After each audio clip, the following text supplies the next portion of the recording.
All right, welcome everyone. I guess I would like to call this a fireside chat. I have some amazing ladies here, and we're going to be talking about what money means growing up in an Asian household. Okay, so including myself today, we have four incredible Asian women in the personal finance and investing space. I'm super excited for today's conversation because I think this is a first. And I know there's a lot to learn from each other, probably have very similar shared experiences. And most of all, we're going to be talking about the ridiculous stuff we grew up learning and even the beliefs that we've adapted. So I'm really curious to hear about what sort of things that what rules we're still abiding by that we've learned from our families. So before we dive into our conversation, we're going to do a quick intro with everyone. We could start with Tracy. Maybe you could tell us where you were born, what you studied, what you do now, and maybe like the most Asian thing about you, how you fit the Asian stereotype. Hey, it's Tracy, host of Financial Nirvana Mama. So I'm born in Regina. Okay, don't judge me now that I just said that. Regina, Saskatchewan. Some people say it's like obviously not the most popular place in all of Canada.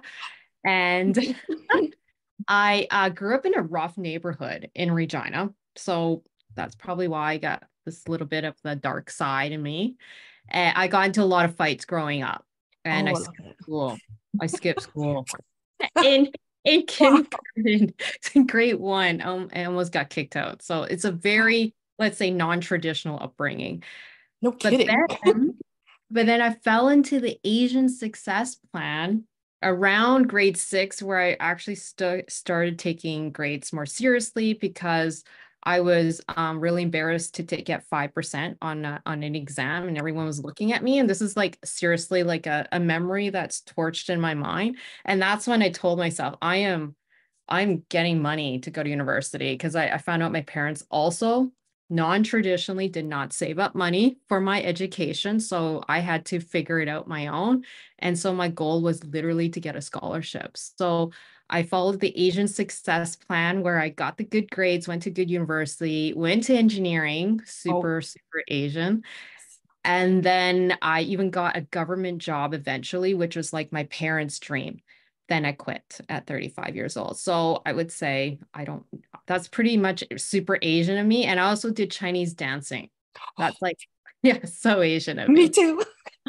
I love it though. That's awesome. Thank you. You were a badass growing up. Well, you were, I guess, a little bit of a little brat, I guess. Yeah. Well, I wouldn't say brat. I was like yin versus yang. There's this yin versus yang going on. That's so funny. 5%. I can't imagine. Oh my gosh. That's crazy. All right. Thank you. Possible. 5%. I know, right? They don't do that anymore. There's no way. Like if I look at my kids' grades, they don't even give grades out. But yeah, I remember it wasn't even grade 6. I got 5%. It was grade 4 on my social studies exam. 5%. Wow. Yeah. You really have to try hard to get 5%. Yeah, I know. Awesome. I love it. All right. Shay, let's go. Hello, my name is Shay. People know me as Humbled Trader on YouTube. I have a trading channel about stock trading. Not necessarily investing, but I talk a lot about day trading, swing trading, basically a lot of short-term trading in and out of the market. I guess my upbringing is I'm actually born in Taiwan, and I immigrated to Vancouver, Canada when I was 12. So I think everything before the age of 12 was super traditional, just because that's the environment I grew up in. I took a lot after school classes like math, sciences. There's like I think I took piano and flute lessons. No sports. And then the most Asian thing I took was Chinese calligraphy. Oh, okay. I used to do like a lot of competitions, and I used to travel for competitions in Taiwan. So that was the one thing I learned, which I still do once a while, especially for Chinese New Year. I'll write calligraphy, the red things on the door. I don't know what's called in English, but I still do that. And then I think around college is where I kind of started to to steer away from the more traditional Asian path. My parents are they're very liberal in the sense that they still want me to get good grades and make money and to sustain and support myself. But they allowed me to go to art school when I went to college. Yeah, I know. But I also worked hard for the scholarship, so that definitely helped. But they were just like, okay, you can do this, but you can always drop out of art school. Like if you want to come back to UBC in Vancouver, you can do that. I was like, okay, I have a backup. Passive aggressively sliding that in. The only time you're allowed to drop out is if it's art school. I know, yeah. Right. So true. Yeah, there's like drop out of art school. Please. I know. That's amazing. Yeah. But I went to art school, I went to film school, and I graduated working in film. And then I quit my 9-to-5 career around the age of 23 to pursue day trading full time. Nice. But by then I'm already kind of, financially, I don't need financial support from my parents. So that's why I took that big risk. Right. I didn't tell them. Yeah, you get once you're like financially independent, they kind of have to say over what you can or can't do. So long as you're like paying your own way, they can't say anything. Otherwise, they have total control over you. I know.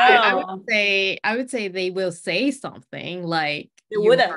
They're like, I'm so disappointed in you. Yeah. But yeah, they can't do much. But that's why I didn't want to tell them at the time. Yeah, I know they're going to say something, they're going to worry. So I didn't tell them until like 2016, 2 years after I quit. And by then, I'm making enough money from trading. It's substantial enough to exceed my former career. So I know they weren't going to say anything anymore. So That's right. Yeah. It's like you have to hit a financial milestone with what you're doing. And that determines the success of you for them to accept this. And to be okay with it. Yeah, absolutely. I hear you on that. All right. Thank you for that. Joyee. Hi, everyone. My name is Joyee. I'm the host of Joyee. Joyee Yang TikTok and Instagram. I'm known as Joyee Yang on TikTok and Instagram. So upbringing, I was actually born in China, but I immigrated to Canada when I was 4. So I don't remember much about China. But traditionally, I grew up with my dad and he put me in piano, swimming, and abacus. But abacus I only did for like a month or 2, I guess. I don't know, like I was just not feeling it, obviously, at the age of like maybe like 7 or whatever. So that didn't work out. But yeah, I grew up with my dad, very traditional. He was a traditional man, China man, but what he wasn't traditional with is like my education. So I did go to college for nursing, and funny enough, he didn't pressure me into going into like being a doctor or a lawyer or whatever. But yeah, he kind of let me do whatever I wanted. I was pretty independent at the age of 18. So awesome. Yeah. That's amazing. Abacus? Wow. That's impressive. I didn't even know how you I didn't even know that existed. That's was that in Canada? That was in Canada, yeah. Wow. That's amazing. Oh, I do have a question. Did everyone go to Chinese school like on Saturday? Yes. Yeah. Okay. Friday nights. Yes. Oh, Joyee got out of it. You're so lucky. Different generation. I don't know. Maybe that was it. Yeah, probably different generation. Yeah. Awesome. Thank you. Okay. So a little bit about myself. My name is Michelle, also known as the Sassy Investor. I have a pretty stereotypical Chinese girl profile. I was born in Vancouver, British Columbia. I moved to Toronto when I was like 3 years old. I went to the University of Waterloo and graduated with a math degree. I also played the piano. I did Chinese ballet growing up. Like when I was really young, I started off with Chinese ballet. I think I was like 3 years old. My mom stuck me on stage, and then I stopped at some point, and then I continued, and then I was like, no, this is not as fun. Actually, no, I started with like jazz, and then the dance studio convinced me to do Chinese ballet again. So I did that up until like the end of high school. And so that's pretty, I guess, like the stereotypical Chinese thing about me. The lesser stereotype thing about me is I am a competitive soccer player and I still play. I love the sport. So I did do sports, did do team sports, and I wasn't bad in it. I actually went to Spain earlier this year for a tournament with some friends. So a question for everyone. What stood out growing up in an Asian household pertaining to money? I think I can go first. Yeah, go ahead. My dad, and actually, you know what? My dad didn't teach me much about money, but my grandma would always tell me to save money for a rainy day. And she did the same. Like she kind of had cash in the closet. Obviously, nowadays we have high interest savings accounts. So I definitely recommend that instead of saving money on your mattress or whatever. But yeah, all they told us to do was save. Like they didn't tell us what to do with that money after, where to put that money, but to just save. It was annoying. Saving. It was to save and never spend money. Yeah. What's the purpose of saving? And I never knew that, but just don't spend money. Everything is too expensive. Just don't buy anything. That was always the mindset. That's right. Yeah. But we were allowed to buy food. We're like always like when they give money, like I don't know about you guys, but like me, anytime like I receive money, I say, okay, go get something to eat. Like food was okay. We could like gorge ourselves in food, but nothing else. Yeah, that's true. I recall like my family came from a working class family. They're in the restaurant business. I saw my dad working really, really hard. So I didn't really see him. Like he worked 6 days a week.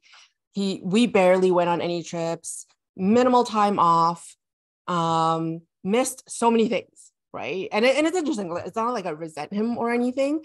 Like I love him dearly. He's a great man, but he missed like so many things because he was always working. He was a breadwinner. Like I'm talking about like he's probably seen me play like less than 5 times, like play soccer less than 5 times. Never went to any of my dance performances, didn't come to graduation. Christmas is very rare. Zero parent teacher stuff. So he was not an active parent because he was always working. So in my family, it was the traditional like gender roles. Mom also worked, but she I think she worked part-time, full-time, part-time, but she bore all the responsibilities in a household, including taking care of myself and my sister. When we went on trips, she would just take the 2 of us and my dad would just be working. Like, and then my mom would handle all the bills and balance. I watched her balance checkbooks and stuff like that. She was really good at that. She was very good at math. She took care of basically everything. She was like just the CFO. My dad would just like go work. So that was really interesting for me growing up compared to what I see now, where like parents are so involved with their kids and going to these like all these things. Where I was like, well, oh, that's so. I'm like, that's so good. You're making time for your kids. Whereas like that should be normal, right? But for me, it was like I was just so used to my dad not being around that I like, totally accepted it. Yeah, like you thought that was the norm. Yeah, yeah, exactly. And that it's okay to be like, if it's for work, if you miss anything because of work, it was okay. And that's not cool. Yeah. Well, that's what I had to learn growing up. Even like in my 20s, I worked in investment banking. Like I chose a career where it's like I had to bury myself in work and missed a lot of things. And, you know, that was my excuse, right? But that's not cool. Like talk about work-life balance, right? There was none for my dad. But you hit a good point, because definitely I don't think my parents reflected that extreme work ethic, but they talked a lot about it, being like, you always got to work hard. Like, don't believe like you're dumb. Like they didn't say I was dumb, but I think what they meant was like, I didn't work hard. So I needed to work hard. And that, I think, completely deprioritized so many things in my life. Because like early in my career, like you know, if it was for work, I would miss funerals. Like it came to the point where I would miss some pretty crazy events because work was more important than anything else. And I think that's like I don't know, it's a very dangerous way. Like if you're brought up where you know, making money and working hard is like your driving factor, because obviously there's no balance in your life. And it's only when when I got like panic attacks and had these weird rashes going on, that I realized there's something completely off balance in my life, but it needed physical symptoms. Like it wasn't just like obviously someone outside looking in might look like, of course, it's so obvious now, but it needed me to figure out, like, to go crazy, like my body to go crazy. I don't know if you guys had experiences like that. Yeah, I got hives too. Like I went to so many dermatologists, all these like steroid creams. And this was more prevalent like when I was in investment banking, but also like even being self-employed and building a business, there were like those stress levels too, right? Yeah, I mean, I had like, I was super burnt out this year during June or July. And that was when I had 3 jobs this year. I was in the government job. I was also serving on the weekends, and I was also doing social media. That was when I was posting a video every single day. But anyway, I got sick, like physically sick. I thought I had COVID or something. Took the test, wasn't COVID, but I had a sore throat for 3 weeks straight. And I was like, this is not real. So I had to go to the doctor. And he did say that it was kind of like stress related. If not stress, then it's like allergy related. But I'm thinking allergies is more like sniffles and stuff, not a sore throat for 3 weeks. And so it was probably stress related. But I did, like, my grandma and dad did ingrain into my head that you have to work hard, and that is the only way. That's it. I think a lot of that, like our parents had to do that though. They had to burn themselves out in order to, like my parents, including myself, I have 2 other siblings. So 3 kids in the family and single income from just my dad working in Taiwan at the time. So they had to work hard. And then all of us kind of observe that and kind of take that work ethic and apply that to us present day today, because we saw how hard they work. So it just didn't feel right for me to like slack off or, you know, take a chill day on a Friday. So I think we need to not learn to work hard, but learn to work smart. Absolutely. Which is something we have the privilege now to learn how to do so. So I think that's kind of my takeaway from watching my parents burn themselves out, and I myself have burned out many times before. It's important to work hard, but like be smart about it. Don't like kill your body. Absolutely. And you're right. We do have the privilege of like all of us having like online platforms. We can leverage automation systems, everything at like cheap labor abroad with like VAs, right? But even so, we feel guilty if we do take time off. So none of us are free from burnout. I think we can all we've all gone down that path numerous times. And I guess for me, one of the things that stood out was when I first started my business, I was so excited, right? I was like, I got used to working in investment banking so many hours. And I was like, you know what? if I'm going to work hard, I'm going to work hard for myself. So I'd be up really early and I'd be working till like 2, 3 a.m. And my dad, he would go to bed really late. And then one day he's like, you're working really hard. And for me, that was like, like coming from my dad who worked so hard, and for him to say that with me, I was like so proud. I can't believe he said that to me. I'm like, he works hard. And for him to say that to me, it's like, I must be doing something right. But then it was not the best thing for me because I got sick so many times. This year was just bad. Like for health, for me at least. And Joyee. Yeah, I got sick a few times this year, but I think it's important to kind of, I feel like we're all pretty successful and like all our hard work did pay off somehow. So that's really good. And the worst thing about it is that one, we feel bad for taking time off, which we never do. Like, even if we wanted to like stay in bed for 15 minutes longer, like the whole 15 minutes, you're like, oh my God, I'm the worst person ever. I'm going to fail at life. I'm going to be homeless. So I think it's important for us to, stop and smell the roses and kind of let ourselves rest. And when I mean rest, I mean like mentally rest as well, and not beat yourself up over it. Absolutely. It's the mental stress. It's the mental clutter. This is what we have to, I guess, change and recondition ourselves to be like, you know what, it's okay. to take time off, to take vacation. This year was the first time for me in like 7 years working for myself that I actually was able to take 2 weeks off without a laptop this year. It was crazy. But yeah, it's really important to take care of our bodies. It's our temple. And then when we talk about what's important for us, like being Asian, they're always like, be blessed with money, but also health and happiness, right? But they kind of stress money, wealth very, very much, right? But in this case, what we've all experienced is the wealth, like focusing so much on the wealth, translates into poor health.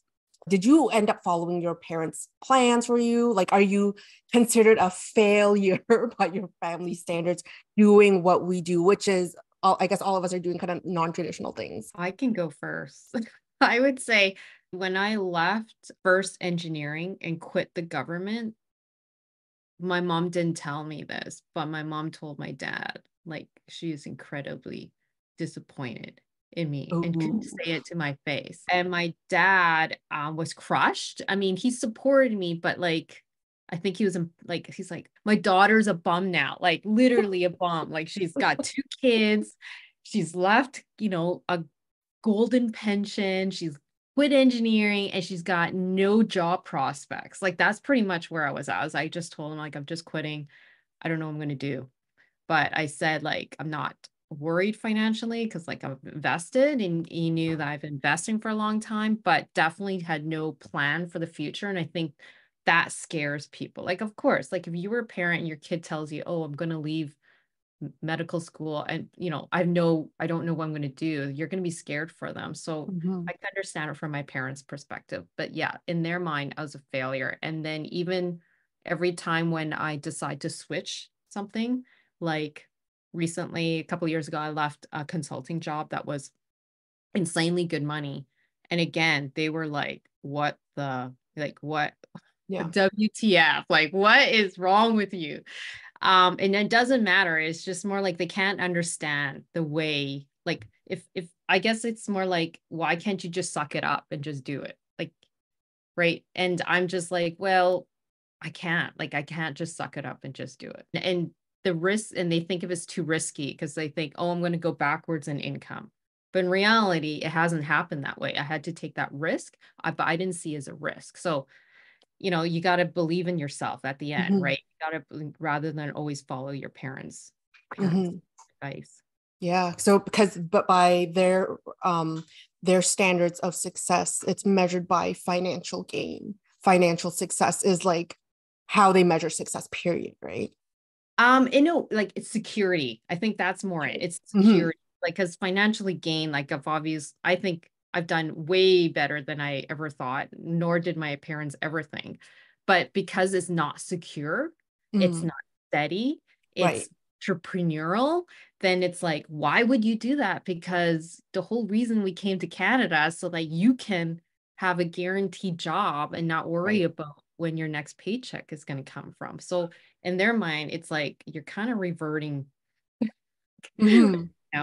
I don't know if you guys, because we're all entrepreneurs, we're doing our own thing. And I think that scares a lot of people because you're not guaranteed income all the time. Yeah, I feel like risk is looked down upon in the Asian culture. It's like they want security more than risk, and like they rather have low risk, low rewards than like high risk, high rewards, right? And on that topic of risk and reward, my dad actually told me not to invest. So when I told him, well, the first encounter I guess I had with investing is that one of my friends or an acquaintance was telling me about an RESP for my brother. So I was 19 or 18 at that time, and my brother was 0. He was like just born. And I was kind of looking into, starting an RESP for my brother. And so like I was ready to go. I was like, I'm gonna put $50 aside for my little brother. I was 19. I was like, I want to put $50 sweet. For my brother for his education. But I needed my parents' signature for him. And they said no. Wow. Yeah. And I was like, I mean, okay, I guess. Like if you don't want to do this, okay, fine. And they saw investments as like risky, right? And so I was like, okay, like if you don't want to do it, like you probably know better than me. Like I'm only 18 years old, right? And so they told me not to invest.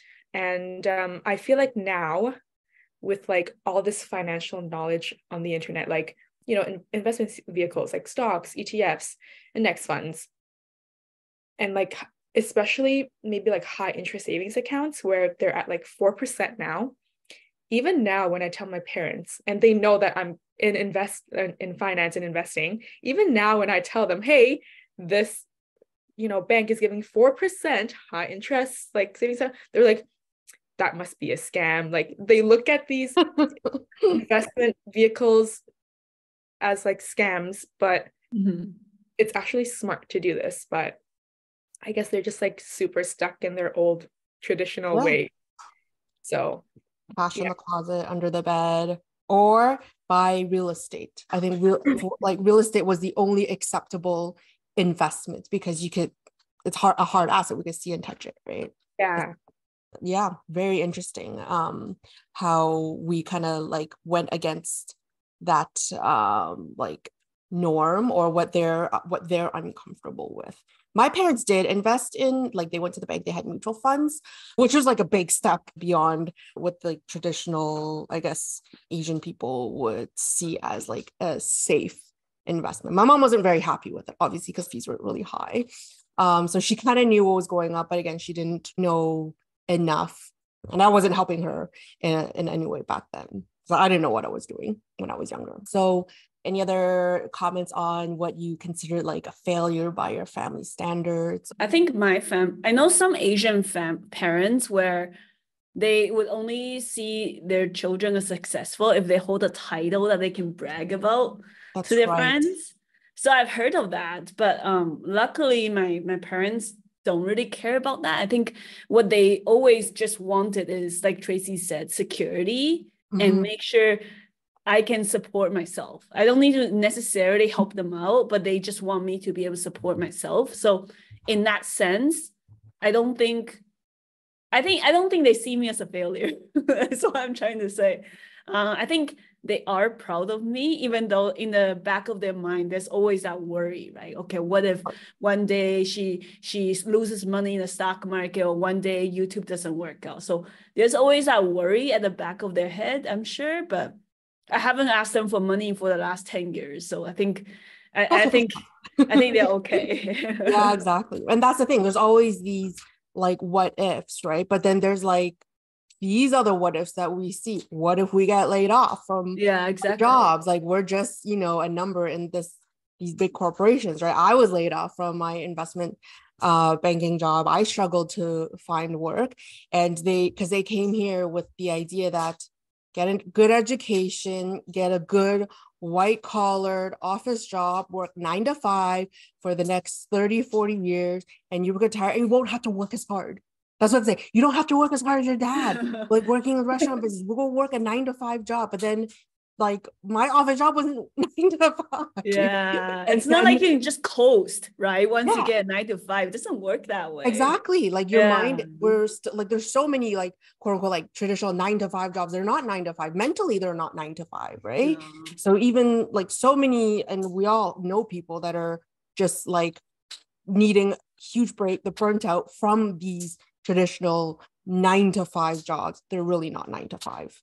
At the minimum, we are way more satisfied and happy, and we're pursuing what what we've always wanted to do. Maybe it was an itch that was needing to be scratched. I know I've always wanted to be an entrepreneur when I was young, and I'm like, okay, like I have to do this. Like we don't want to be living with regrets. So what was the most ridiculous beliefs, or the funniest, most ridiculous beliefs you were taught when it comes to money, like old wives' tales, superstitions, and do you still believe or apply them?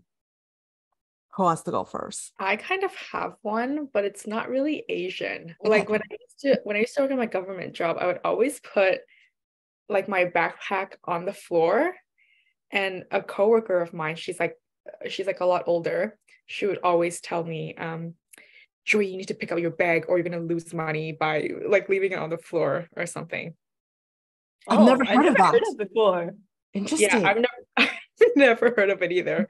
Oh, But it's a superstition. Wow. is it Asian? It's not, you said? Oh, No. interesting. Interesting. Okay, yeah. Never leave your bags on the floor. Okay, well, you know what? Now I'm gonna keep that in mind. I'm gonna pick up my bags off the floor. I always leave my bags on the floor. Where else are we gonna put it? Yeah, So I'm on a a hook? I germaphobe. guess on a hook. That's I'm right. I'm like a huge germaphobe. My bag goes everywhere, so I'm like, I'm gonna leave it on the floor. It's not going on my bed. It's not going on any chairs. I think a common one, I don't know if you heard, for Chinese New Year, there's a phrase called 年年有余. Yeah. That means like during Chinese New Year, for every meal, you want to have a little bit left over on your plate, because that means every year you're gonna have some leftover money that you don't spend. Oh my gosh. Yeah. I got yelled at for leaving things on my plate. Yeah, Yeah. I would say that's the Chinese New Year. It's opposite. contradictory. I don't understand. I clean every bit of rice out of my bowl. But only for Chinese New Year, Around the bowl you too. want to leave a little bit. Ah, Chinese interesting. New Year, just before No, Chinese New Year. Yeah. just for your- Chinese. But you don't throw it away. You eat it the next meal. Oh, so you have to Oh, say You you have waste to. food, but you put it in the fridge and eat it the next day. Oh, okay. So you have that to. makes more sense. Yeah. Yeah. Yeah, I was like, waste food. That's Oh, not. that's crazy. Yeah, that is Yeah, so but funny. I do that every year. Okay. So you still do that. Chinese Okay. New Year. I need to Yeah. practice that. Yeah. Right. So one of the things would be like when I'm sitting down, my mom will be like, don't shake your leg because you're shaking all the money away. So I don't know. So, and then I tell people that too, right? Well, just particularly like the guy, like my partner, right? If they're just like shaking their leg, like, and I just would grab the like stop shaking it. Right. But I don't tell them why. I'm just like, just stop shaking it. I mean, it is a little bit annoying when people do that. But for me, the real reason is you're going to shake all the money away. My mom would be like scolding you if she saw this. Yeah. My mom does that too. Yeah, Shaking. if I shake my legs. Yeah. Yeah. It's like you're shaking all the wealth away. Yeah.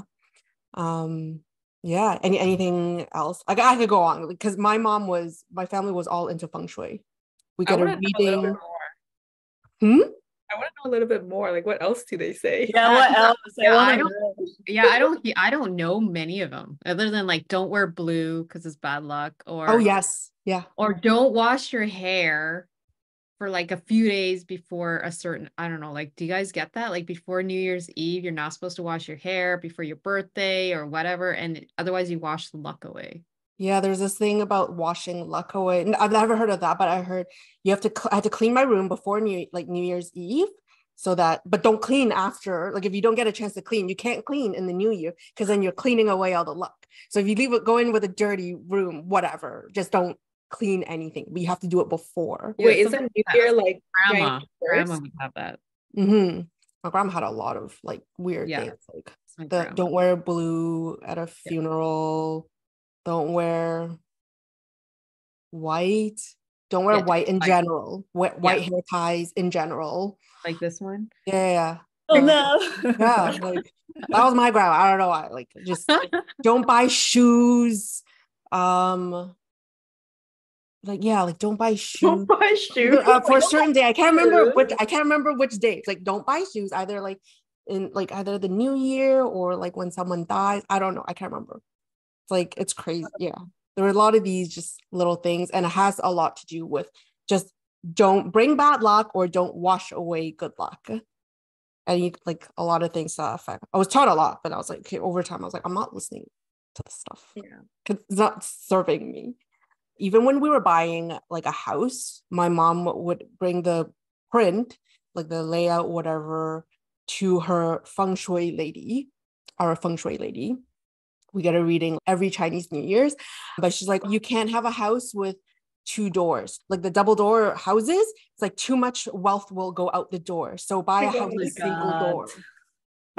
Well, if there's a fire, you cannot escape. Yeah, like there's so many things, Double. right? But it's like single door houses only, no double doors. So it's like, oh gosh, like even like buying a house, it's like got to make sure you don't buy one that's like at a T, like an intersection, like that's sitting at the intersection. I think we've heard of that. There was this article I saw recently where I think someone was selling their house, and of course there was like a bidding war, but an Asian bid, I think it was either 500,000 or $50,000 more than other people because there was an 8 on their number. Oh, yeah. Oh, yes. That's The huge. number 8. Oh, yeah. Yeah, that's huge. 8, lucky number. And Yes, I'm actually guilty of that. Me In too. 2021, I was trying to buy a place. Oh my God. 888 Homer Street in Vancouver on the floor 18. I got outbid. I don't actually live there because I got outbid. The person who outbid me has to be Chinese.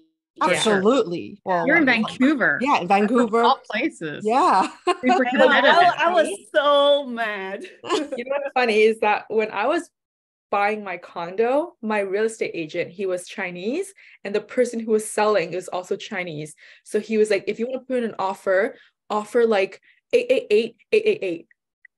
So they would take it, and they didn't take it. But whatever.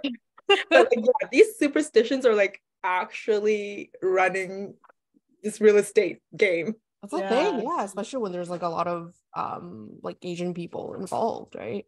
And then and the big thing, and like I remember like going to, when I was in Hong Kong, there's no like 13, well, even here there's no 13th floor. Do they still have 13 like floor, like the 13th floor in the new buildings? I'm not even like paying attention. There's no 13th floors. Sometimes I don't think so, actually. There's no 4th floor, I remember, in Hong Kong. I don't know. No, there's 13. I can't. No, 4 is bad. That's yeah. Means die. Yeah. So 4 is no good. Yeah. Like in Hong Kong, I remember when I was really young, there was like no 4th floor. There was 13. Here there's no 13. Like in the building I feel like 13 is like a Western bad number, but 4 is like an Asian bad number. That's right. Yeah. That's right. Yeah. So, yeah. And 8 means like in Chinese, like fought, right? Like rich. Yeah. Right? 8. Everything 8. Yes. Everything. Yeah, Exactly. exactly. Letter number 8. License plate AAA. If you can get Even when I got my phone number, my dad's like, make sure they don't put any 4s in it or whatever, and make sure there's an 8 in it. And I'm like, okay. I have an 8 in mine. I didn't really notice. After all these decades. I have a burner phone number that like had You're 4 still badass. It's 4 different 8s in it, and now I'm like, I keep it. So like it's no longer a burner phone number. It's like my second number, but it's so lucky. It's like inner blood. Like we can't get rid of it. Yeah, exactly. Okay, we'll do one last question. We have a mama here. And for those of who are not mamas, what would you wish you were taught differently from our parents, and what would you be teaching to your children? Or if you're going to be like a soon-to-be mama, what would you teach them? Well, I'm happy to jump in since I'm the one with the kids right now, but you guys, I'm sure you guys have lots of advice from what you would want your mom to say. To this day, I tell my kids, because for some weird reason, they are actually thinking with traditional paths, which is medical school. And I keep telling them, go to engineering. And they're like, no. Like, they're like my husband and I are both we graduate from engineering. And we're like, I'm encouraging my kids to go through engineering. They're just like, not even interested. So they're really considering medical school. And I just told them, like, don't take it so seriously. I said, you don't know what you're going to do for 30 years, and no one does. And I think, so if you decide to change your mind, don't feel bad about it. And I said, in fact, it's best that you do take a gap year to figure yourself out, travel, because you're going to have a whole life of working.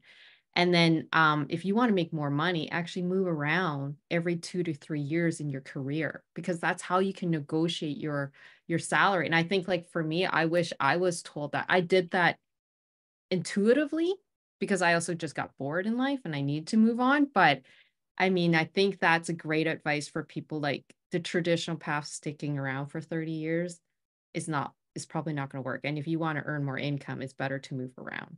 That's right. Great. Absolutely great advice. Yeah. Imagine we had that advice growing up, Yeah, I that wish would I be took a amazing. gap year too. right? But Yeah. Yeah. Never had a yeah. I think it's so insane that when you think about it, kids at 14 or 15 years old is having to choose what they're doing in high school, like the courses in high school. And the courses you do in high school are prerequisites for what you need in university. So you're basically choosing your life path when you're 14, When 15. you're a kid, yeah. Yeah. And That's making like insane. and making big financial decisions at 17. Yeah. Like, just like, okay, I'm gonna go and take all these loans and go buy this degree, and without even thinking about it. It's worse if parents are not like teaching them how to save money. But you're right, it's huge decisions when they're barely finished, they're not even finished puberty.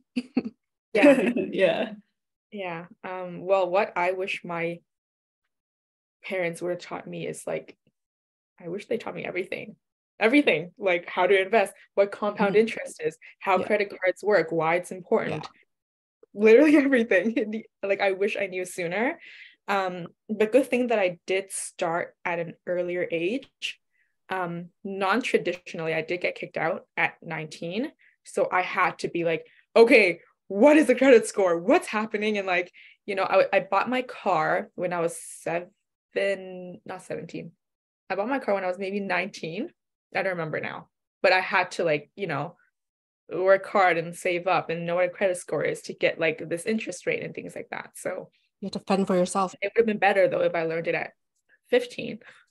Yeah, give yourself like a chance to get a couple years to start at least. Yeah, you're right. I agree. I wish I was taught like saving, investing. Naturally, I was good at saving money. Like I would like collect my allowance, put it in my closet, and be like, oh, I get to go out like next weekend or something, or buy some clothes, and then eventually open an account. But it was for sure like I wish someone taught me how to invest, but also managing debt. So if you like know my backstory, like I like accumulated a lot of debt when I was in university because I was with a guy who loved debt. Like he bought a motorcycle on credit card, which is like the stupidest thing ever. Like they let a kid do that. It was ridiculous. But yeah, like I was of that mindset of I'll just like pay it back later. I'll get a good job and pay it all back. Terrible mindset. So I wish I was ingrained with stay away from credit card debt, save money, don't listen to your partner. If they're going to be like that, don't be with them. I'm not even with them, which is, makes sense. But yeah, like these things, like I feel like they have to be ingrained. And when I talk to like people, like students and clients and just in general, when it's ingrained in you, you tend to follow it, you live through it, which is one of the best things you can do, right? Almost as much as all those like old wives' tale, everything, number 8, not shaking your leg and all these things, right? If it's reinforced that much growing up, like saving, investing, don't use debt would have done me a lot of favors when I was younger, would have served me a lot better. Thank you so much, ladies. This was so good. We'll post like everyone's information below so that you can connect with us. Hopefully we can do this again. Thank you so much. Thank you, guys. Thanks.